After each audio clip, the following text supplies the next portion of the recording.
میں اللہ کی پناہ میں آیا خنزیر سے. آپ نے فرمایا یہ جو خنزیر ہے یہ نماز میں وسوسے ڈالتا ہے. ٹھیک ہے. بعض لوگ وضو میں تنگ ہوتے ہیں، وسوسہ ہوتا ہے کہ پتہ نہیں ابھی میرا وضو ہوا ہے یا نہیں ہوا. ایسا ہوتا ہے نا کہ بیچاری پانی بار بار ہاتھ بار منہ بار بار وضو ہے.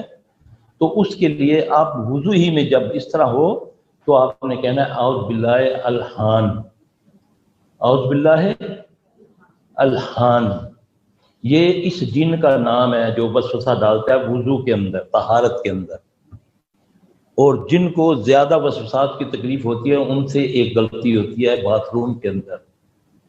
وہ مرد ہے یا عورت ہے، کوشش کرے کہ بالکل پاک جگہ کرے جس پر وہ غسل کرے. آج تو اٹیچ بات ہے، ظاہری گندگی تو نہیں ہوتی، لیکن جو نہانے والی جگہ ہے کہ بعض اوقات وہاں لوگ چھوٹا پیشاب کر دیتے ہیں، اس سے بھی وسوسات کی